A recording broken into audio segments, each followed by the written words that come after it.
সকালে একটা খবর দেখলাম যে নির্বাচিত সরকার ছাড়া ঋণের অর্থ দেবে না আইএমএফ। কয়েকদিন আগে অর্থ উপদেষ্টা বলছিলেন যে কঠিন শর্তের কারণে আইএমএফ এর কাছ থেকে ঋণ নাও নিতে পারে সরকার। কিন্তু এটার একটা বিকল্প খবরটা হলো এই যে নির্বাচিত সরকার গঠনের আগ পর্যন্ত বাংলাদেশকে ঋণের ষষ্ঠ কিস্তি দিচ্ছে না আন্তর্জাতিক মুদ্রা তহবিল। সংস্থাটি জানিয়েছে নতুন সরকারের সঙ্গে আলোচনার পর সংস্কার কর্মসূচি অব্যাহত রাখার প্রতিশ্রুতি মিললেই কিস্তির অর্থ ছাড় করা হবে। দেখেন, এটা সত্য। কোনো নির্বাচিত গভর্নমেন্ট ছাড়া বা আন্তর্জাতিক কোনো সংস্থা, ব্যবসায়ী প্রতিষ্ঠান, কোনো দেশ বাণিজ্যে কোনো কিছুতেই আগায় না। ইন্টারিম গভর্নমেন্টকে বা তত্ত্বাবধায়ক সরকারকে তারা মনে করে যে সরকার একটা দুর্যোগে পড়ছে, এটা আপৎকালীন অল্প সময়ের জন্য তারা একটা পার্মানেন্ট গভর্নমেন্টের কাছে হস্তান্তর করবে। তো পার্মানেন্ট গভর্নমেন্ট মানে কি, তারা ইলেক্টেড গভর্নমেন্ট হলে এটার একটা আন্তর্জাতিক দায়বদ্ধতা যে আমরা একটা ইলেক্টেড গভর্নমেন্টের সাথে চুক্তি করছি, কিন্তু নন ইলেক্টেড কোনো গভর্নমেন্টের সাথে চুক্তি করে না। একটা গণতান্ত্রিক যে দেশগুলো আছে, সাংবিধানিক দেশগুলোর এটা হচ্ছে তাদের একটা বেসিক একটা প্রিন্সিপাল যে তারা অলওয়েজ ইলেক্টেড গভর্নমেন্টের সাথে চুক্তি করে, ইলেক্টেড গভর্নমেন্টের সাথে সফর বিনিময় করে, বাণিজ্য বিনিময় করে, সমস্ত কিছুই করে তারা নির্বাচিত সরকার।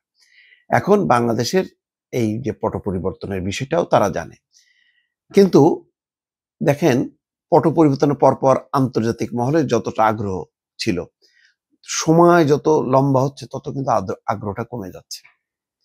ডক্টর ইউনূসের সফর দেখেন, পট পরিবর্তনের পরপর আমেরিকায় গেল, জো বাইডেনের সঙ্গে জাতিসংঘের অধিবেশন চলার সময় ব্যতিক্রমী নজির হিসাবে বৈঠকটা হলো, যেটা হয় না সাধারণত।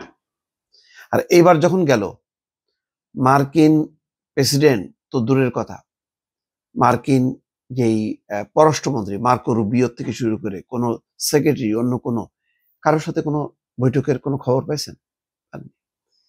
ইতালিতে গেলেন, কই? মানে মেলোনি কোথায়? নাই। রোমের গভর্নরের সঙ্গে তার অফিসে যেয়ে দেখা করতে হলো। বিমানবন্দরে আসলেন, শুধুমাত্র বাংলাদেশের রাষ্ট্রদূত তাকে রিসিভ করলেন। কমে যাচ্ছে সরকার, এটা হলো আন্তর্জাতিক দায়বদ্ধতা। আমরাও যে কোনো দেশের পার্মানেন্ট গভর্নমেন্টের প্রতি যতটা আগ্রহী হব, কোনো স্বল্পকালীন গভর্নমেন্টের সঙ্গে আগ্রহী হব না। এইটা হলো নীতি। এই নীতিকে আমরা উল্টাইতে পারবো না, আপনি যত মহান ব্যক্তি হন না কেন। বাংলাদেশের সমস্যা হলো যে বাংলাদেশের মানুষ বাস্তবতাটা বুঝতে পারে না। তারা মনে করে ওরে বাবার নির্বাচন হবে, তাহলে তো সেই বিএনপি, তো মানে বিএনপি আসলে কি লাভ হবে? বিএনপি বিষয় না, বিএনপি জামাত না, ইলেক্টেড গভর্নমেন্ট, নির্বাচিত গভর্নমেন্ট, সাংবিধানিক গভর্নমেন্ট, যার একটা বৈধতা আছে আন্তর্জাতিকভাবে, এটাকে তারা মনে করেন। নতুবা দেখেন, বাংলাদেশ স্বাধীন হবার পর তাহলে তো আওয়ামী লীগের নেতৃত্বে মুক্তিযুদ্ধ হয়েছে, তা আওয়ামী লীগ এরপর নির্বাচন দিল কেন? তারা থাকতে পারতো না। নির্বাচনটা দিতে হবে, জনগণের রায় নিতে হবে। এই মানে কি বলে, বিশ্বের স্বীকৃত এই পদ্ধতিটাকে আপনি অস্বীকার যদি করে চলেন, আপনি মূর্খ। এই জন্য সুশীলা কার্কি ভুল করেনি, এই 6 মাসের মধ্যে বলছে যে 5ই মার্চ নেপালে নির্বাচন হবে। তারা জানে যে ইন্টারিম অবশ্যই বেশি দূর চলা যাবে না। দেখেন না, সে কোথাও যায়, কোনো বিদেশ টিদেশ কোনো সেমিনার সিম্পোজিয়াম যায় না, কারণ তার ওই মর্যাদা গুরুত্ব কেউ দেবে না। যাক, এটা অন্য আলোচনা। সম্প্রতি ওয়াশিংটনে অনুষ্ঠিত আইএমএফ এবং বিশ্ব ব্যাংকের বার্ষিক সভার ফাঁকে বাংলাদেশ ব্যাংকের গভর্নর ডক্টর আহসান মনসুরের সঙ্গে এক বৈঠকে এই বার্তা দেয় যে আমরা নির্বাচিত গভর্নমেন্ট ছাড়া আর মানে লোনের যে কিস্তি, এটা ছাড় করব না।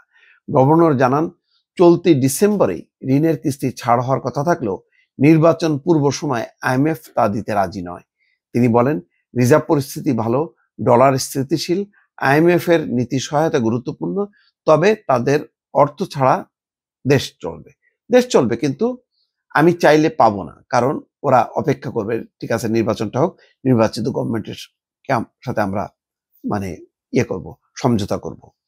সালাউদ্দিন আহমেদ বলেন, অর্থ উপদেষ্টা আইএমএফ যদি কঠিন শর্ত আরোপ করে বাংলাদেশ তা মানবে না, এখন দেশ আগের মতো সংকটও নেই। যাই হোক, গুরুত্বপূর্ণ তথ্য এটাই যে নির্বাচনকে সামনে রেখে আইএমএফ এখন তাদের শর্ত বাস্তবায়নের চাপ তৈরি করছে, কারণ নির্বাচনের আগে ঋণ না ছাড় মানে নির্বাচনের আগে ঋণ ছাড় না করার জন্য নানা রকম শর্ত আরোপ করছে। আসলে মূল লক্ষ্যটা হচ্ছে নির্বাচিত গভর্নমেন্টের সঙ্গে তারা চুক্তি করতে চায় বা ঋণটা ছাড় করতে চায়। দর্শক।